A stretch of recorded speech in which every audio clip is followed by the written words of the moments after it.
नमस्कार बच्चों। कैसे हैं आप सब?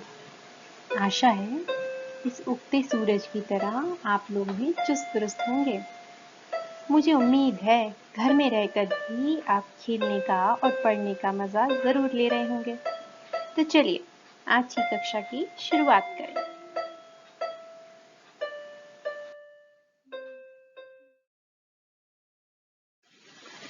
अपनी पिछली कक्षा यानी वीडियो भाग 1 में हमने हिंदी कक्षा 6 की पहली कविता पढ़ी, वह चिड़िया चुप। और बच्चों, मैंने आपको गृह कार्य भी दिया था।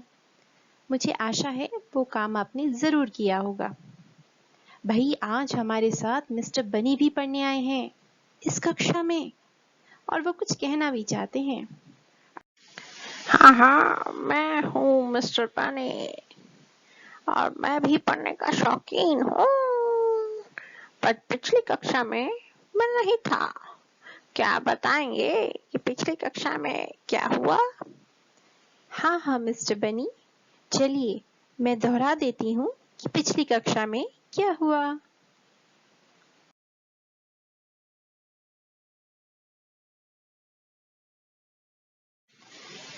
जैसा कि मिस्टर बनी ने कहा, तो अब हम कर लेते हैं पुनरावृत्ति अर्थात दोहराना।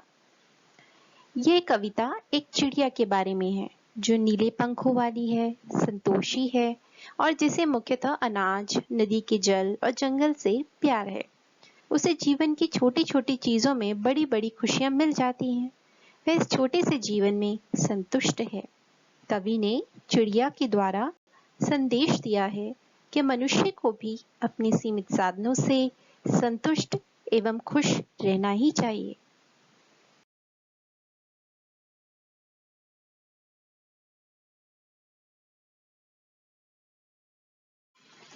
बच्चों, हमने कविता तो पढ़ी, अब करते हैं उसके प्रश्न उत्तर।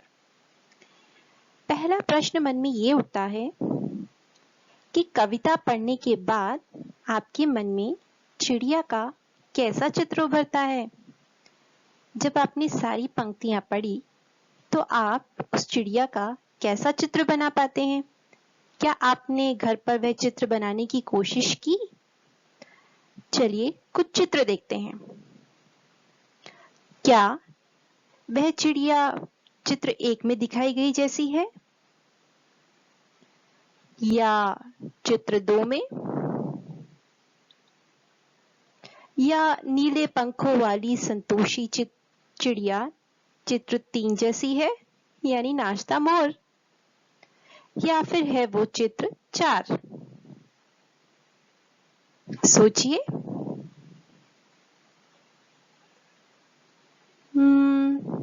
चलिए पता लगाते हैं अपनी अगली स्लाइड देखकर।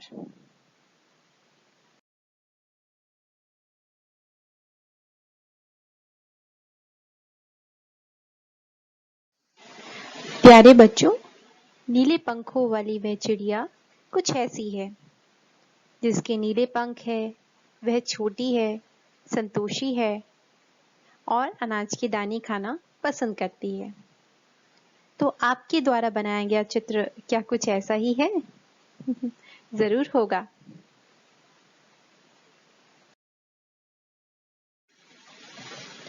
शीर्षक क्या होता है?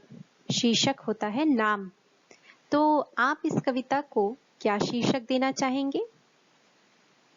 सोचिए सोचिए, आप इस कविता को क्या शीर्षक देना चाहेंगे?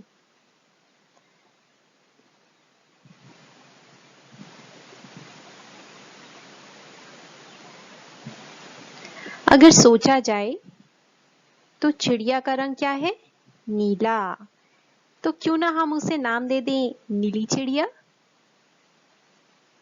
क्या आप में से कुछ बच्चों के मन में यही नाम आया? आया होगा। या फिर वह चिड़िया क्योंकि बहुत संतोषी है, संतुष्ट रहने वाली है, तो क्या हम इस कविता को नाम दे सकते हैं संतोषी चिड़िया?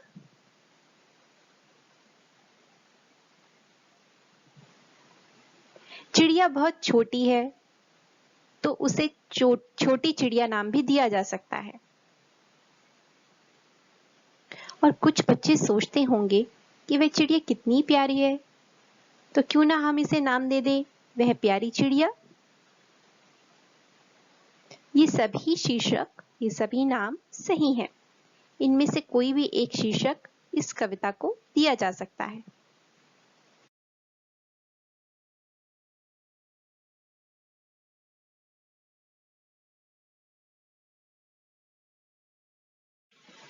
बच्चों, अगला प्रश्न है कि चिड़िया को किन किन चीजों से प्यार है। चिड़िया को किन किन चीजों से प्यार है? आप अपनी उत्तर पुस्तिका में लिखिए।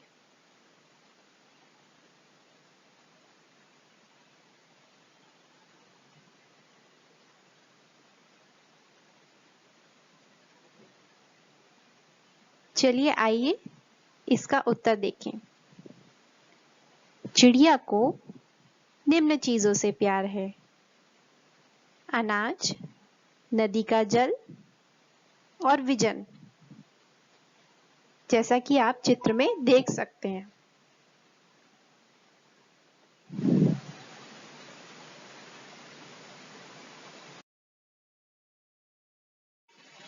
कविता को काव्य भी कहा जाता है।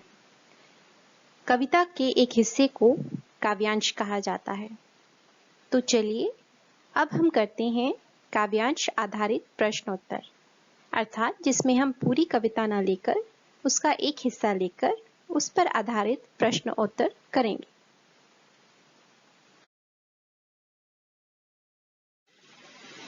इसके लिए सबसे पहले हम काव्यांश पढ़ लेते हैं।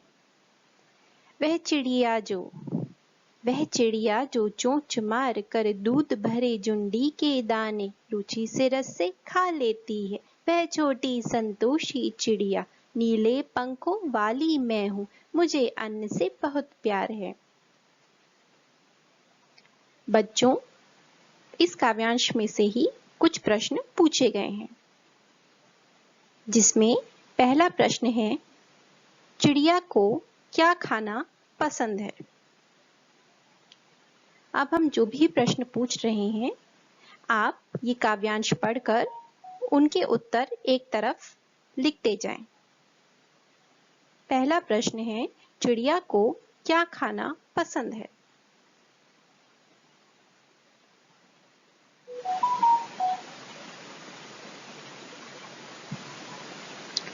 प्रश्न 2, चिड़िया के लिए कौन सा विशेषण प्रयोग किया गया है? चिड़िया के लिए कौन सा विशेषण प्रयोग किया गया है?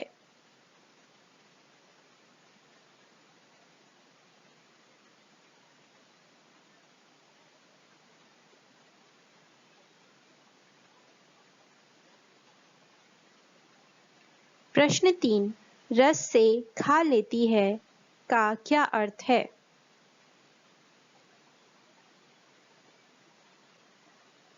रस से खा लेती है का क्या अर्थ है?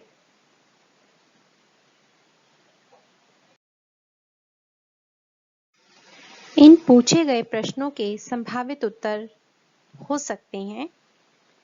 पहला प्रश्न पूछा गया था कि चिड़िया को क्या खाना पसंद है, तो पंक्ति देखिए, वह चिड़िया जो चोंच मारकर दूध भरे जुंडी के दाने, अर्थात चिड़िया को जुंडी के दाने खाना पसंद है।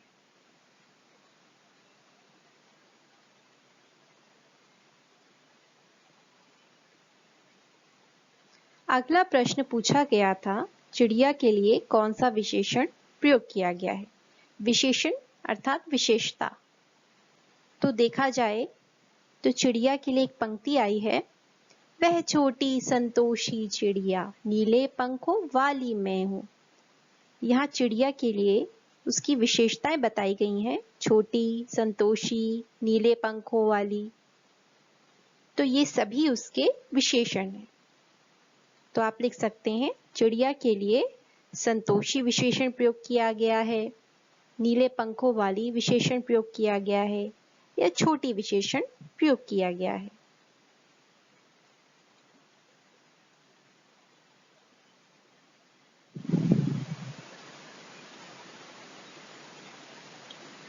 रस से खा लेती है का अर्थ क्या है? तो रस का अर्थ तो होता है बच्चों स्वाद, आनंद, जिसमें आपको स्वाद आए, आनंद आए। तो रस से खा लेती है का अर्थ क्या है? स्वाद लेकर, आनंद लेकर खा लेती है।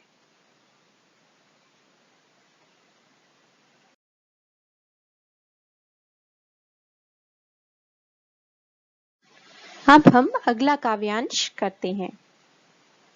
पहले पढ़ लेते हैं काव्यांश को।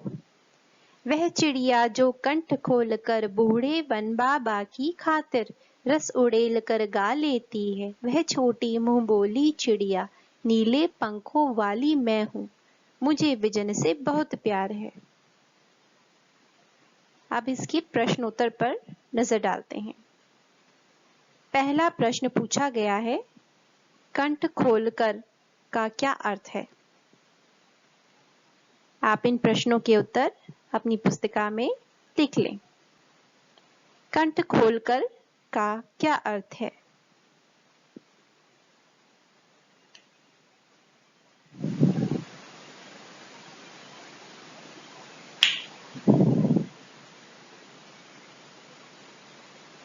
दूसरा प्रश्न है, बूढ़ा वन बाबा कौन है?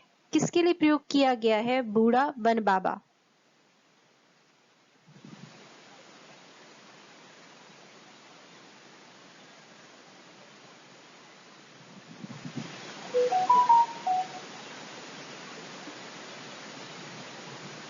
तीसरा प्रश्न है, चिड़िया को विजन से क्यों प्यार है? चिड़िया को विजन से क्यों प्यार है?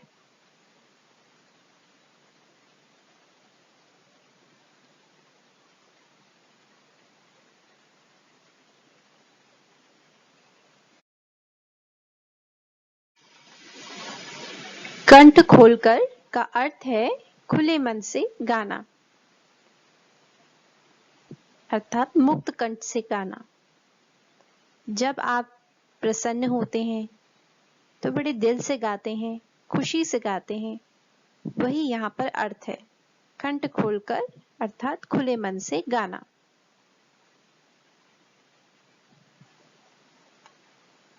दूसरा प्रश्न, बूढ़ा वन बाबा किसके लिए आया है? क्या लगता है बच्चों आपको? बूढ़े वन बाबा की खातिर।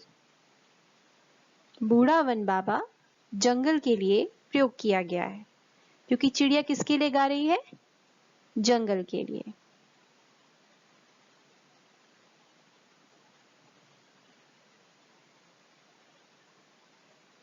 तीसरा प्रश्न है, चिड़िया को विजन से क्यों प्यार है?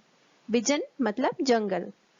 तो बच्चों विजन में ही पेड़ होते हैं, विजन में ही पेड़ है और उन पेड़ों पर ही चिड़िया अपने घर बनाती है, इसलिए उसे उस जंगल से, विजन से प्यार है, क्योंकि वहां उसका घर है।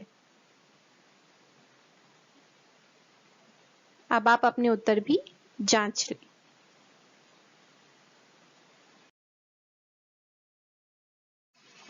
बच्चों अब समय हो गया है खेलने का, या यूं कहें खेल खेल में सीखने का।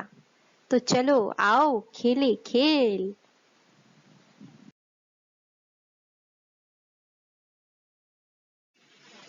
इस खेल में हम पहले आपको विशेषण विषय पढ़ाएंगे और फिर रिक्त स्थान भरने के लिए कहेंगे, और जो भी सही उत्तर देंगे उनके लिए एक खास इनाम भी है। चलिए शुरू करते हैं। विशेषण। विशेषण जैसा कि मैंने आपको बताया था, विशेषता, वे शब्द जो संज्ञा या सर्वनाम की विशेषता बताएं उन्हें हम विशेषण कहते हैं। जैसे सुंदर बगीचा, तो बगीचे की क्या विशेषता हुई कि वह सुंदर है। या नीली चिड़िया, चिड़िया की क्या विशेषता हुई कि वह नीली है। ऐसे ही हम आपको कुछ रिक्त स्थान देने जा रहे हैं। नीचे एक प्रश्न दिया गया है, उसके सही उत्तर बताने का प्रयास करें। आप कैसे प्रयास करेंगे? आप अपनी उत्तर पुस्तिका में लिखकर यह प्रयास करेंगे।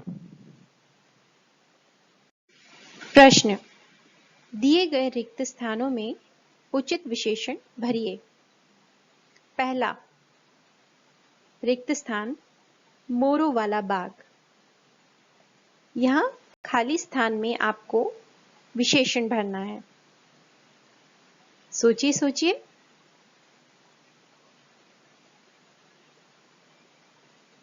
कैसे मोरों वाला बाग? हाँ, सुंदर मोरों वाला बाग, या नीले मोरों वाला बाग, वो भी एक विशेषण है। फिलहाल हमने लिया सुंदर मोरों वाला बाग।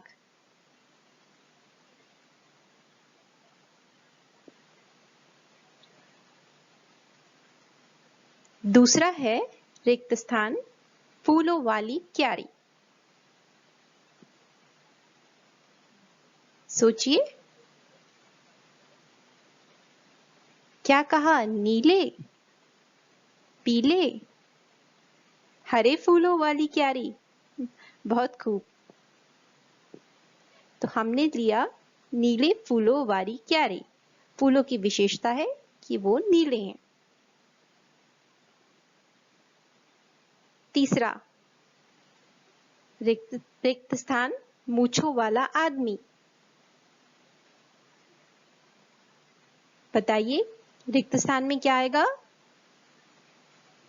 लंबी, लंबी मूंछों वाला आदमी, घनी मूंछों वाला आदमी। दोनों सही है। हमने लिया लंबी मूंछों वाला आदमी। चौथा है रिक्त स्थान, पेड़ों वाला घर। कैसे पेड़ों वाला? घने, घने पेड़ों वाला घर। क्या कहा? हरे पेड़ों वाला घर। दोनों सही हैं। हमने लिया घने।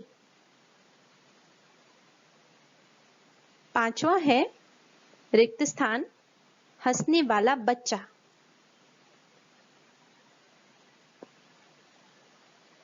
अब उस बच्चे की हंसी कैसी है, उसकी विशेषता बताना चाहे तो ऊंचा हंसने वाला बच्चा। कैसा हंसता है? ऊंचा। कभी आप ऊंचा हंसे हैं? तो हंसिए जोर से। हा हा हा हा हा। बिल्कुल सही। बहुत बढ़िया, आपने बहुत अच्छे से उत्तर दिए। तो इनाम तो बनता है ना? चलिए अपना इनाम लेते हैं।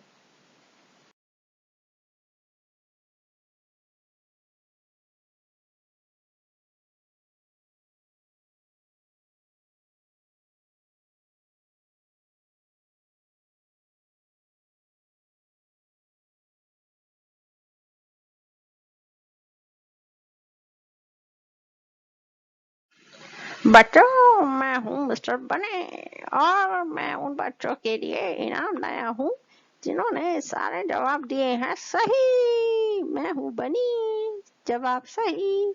ये लीजिए आप सभी के लिए मेडल, और इसे रखिएगा संभाल कर।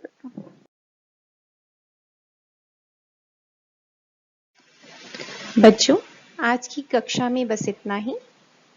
आगे और गतिविधियां और प्रश्न लेकर हम अगले वीडियो में मिलेंगे। तब तक अपना ध्यान रखिए और धन्यवाद।